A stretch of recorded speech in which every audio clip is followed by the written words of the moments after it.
ஹாய்ங்க. இன்றைக்கி அவரைக்காய் வச்சு ஒரு டிஷ் பண்ண போகிறோங்க. அவரைக்காயில் சாம்பார் செஞ்சுருப்போம், பொரியல் செஞ்சுருப்போம், கிரேவி செஞ்சுருப்போமா. எப்படி செய்யுதுன்னு வாங்க வீடியோக்குள்ளே போய் பார்ப்போம். This video sponsor by SPO digital marketing. SPO digital marketing இந்த வேலை வீட்டில் இருந்தே பண்ணுற மாதிரி பார்ட் டைமாகவும் பண்ணலாம். அதே மாதிரி ஸ்டூடெண்ட்டு, ஹவுஸ் ஒய்ஃபு, வேலை தேடுறவங்க, அதே போல் மொபைலில் ஒர்க் பண்ணுற மாதிரி தான். நமக்கு சோஷியல் மீடியா பற்றியும் கொஞ்சம் தெரிஞ்சிருக்கணும். ஓகேங்களா? எந்த டைம்லனாலும் நீங்கள் ஒர்க் பண்ணலாம். அப்படி உங்களுக்கு விருப்பம் இருந்தால் இந்த நம்பருக்கு கான்டாக்ட் பண்ணுங்கள் வாட்ஸ்அப்பில். ஸ்கிப் பண்ணாதீங்க. பெரிய தப்பு. தினம் 300 ரூபாய் சம்பாதிக்க அரிய வாய்ப்பு. இன்ஸ்டாகிராம், ஃபேஸ்புக் பயன்படுத்த தெரிந்தால் போதும். Content post and content publishing மூலமா தினம் 300 ரூபாய் சம்பாதிக்கலாம். இந்த வேலை செய்ய 5 நிமிடம் போதும். Work training support, group communication support, all language customer live chat support, முக்கியமா சொந்தமா ஒரு பிசினஸ் ஸ்டார்ட் பண்ற அளவுக்கு உங்களால கற்றுக்கொள்ளவும் முடியும், சம்பாதிக்கவும் முடியும். இந்த வேலை வாய்ப்பு வழங்குவது 5 வருடத்திற்கு மேல ரன் ஆகிட்டு இருக்க நம்ம தமிழ்நாட்டு company school of business organisation private limited. மேலும் விவரங்களுக்கு டிஸ்கிரிப்ஷன்ல கொடுத்திருக்க நம்பருக்கு வாட்ஸ்அப் பண்ணுங்க. ஹாய்ங்க. இன்றைக்கி அவரைக்காய் கிரேவி தாங்க செய்ய போகிறோம்.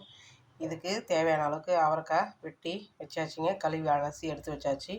அடுத்து இதுக்கு தேவையான ஐட்டமெல்லாம் பார்த்துக்கலாம் வாங்க. ஒரு பெரிய சைஸ் வெங்காயம், அதே அளவுக்கு சாம்பார் வெங்காயம் இருந்தால் போடுங்க. அப்படி இல்லைன்னா பெரிய வெங்காயமே கூட சேர்த்துக்கலாம். ஒரு 2 பெரிய வெங்காயம் போட்டுக்கோங்க, மீடியம் சைஸில். ஓகேங்களா? இது இஞ்சிங்க, இந்த அளவுக்கு எடுத்துக்கோங்க. தக்காளி ஒரு 2 மீடியம் சைஸில் எடுத்துக்கோங்க. அடுத்தது பூண்டு. இப்போது நம்ம தாளிக்கிறதுக்கு ரெடி பண்ணிக்கலாம் வாங்க. ஓகேங்க. கிரேவி செய்கிறதுக்கு தேவையான அளவுக்கு எண்ணெய் ஊற்றியாச்சு. அடுத்து வெட்டி வச்ச வெங்காயத்தை எடுத்து சேர்த்துக்கலாம். நல்லா கொஞ்சம் கிளறிடுங்க. அடுத்து பூண்டு சேர்த்துக்கலாங்க. அடுத்து இந்த அளவுக்கு இஞ்சி சேர்த்துக்கணும். எல்லாத்தையும் எண்ணெயில் போட்டு நல்லா வதக்கிங்க. அதுக்கடுத்து தக்காளி சேர்த்துக்கலாங்க.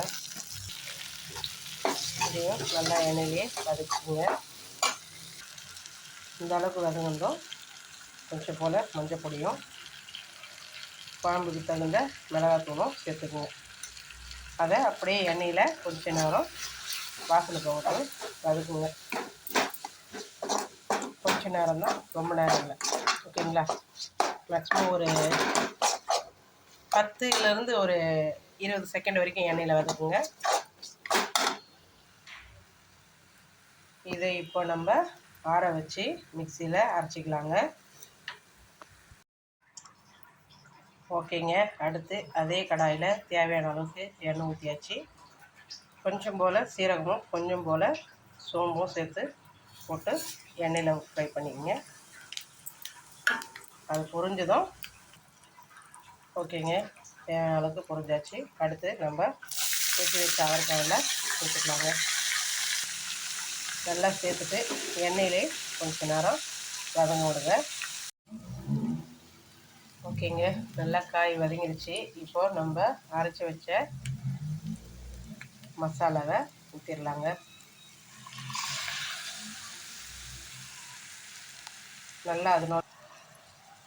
நல்லா இதனோட கொஞ்சம் லைட்டாக தண்ணி கொஞ்சம் ஊற்றி கொதிக்கிட்டுன்னு மீடியம் ஃப்ளேம்லேயே வைங்க.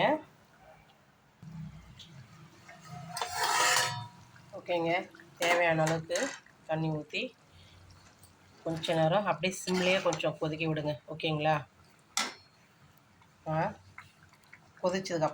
அதுக்கப்புறமா காமிக்கிறேங்க எப்படி இருக்குன்னு. ஓகேங்களா? ஓகேங்க, எப்படி இருக்குன்னு பார்ப்போமா? சூப்பருங்க.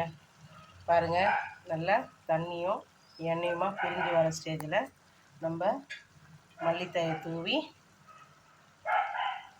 இறக்கிட்டோம்னா என்னோடய ஸ்டைலில் எனக்கு தெரிஞ்ச அவரைக்காய் கிரேவி. ஓகேங்களா? இதை நம்ம சாப்பாட்டுக்கும் சாப்பிட்டுக்கலாம், அதே மாதிரி தோசைக்கும் சாப்பிட்டுக்கலாம், சப்பாத்திக்கும் சாப்பிட்டுக்கலாம். ட்ரை பண்ணி பாருங்கள். ட்ரை பண்ணி பார்த்துட்டு எப்படி இருக்குன்னு கமெண்ட் பண்ணுங்கள். என்னோடய வீடியோ பிடிச்சிருந்தா லைக் பண்ணுங்கள், ஷேர் பண்ணுங்கள், மறக்காமல் சப்ஸ்கிரைப் பண்ணுங்கள், பெல் ஐக்கானை தட்டுங்க. ஓகே ஃப்ரெண்ட்ஸ், நெக்ஸ்ட் வீடியோவில் பார்ப்போம். தேங்க்யூ.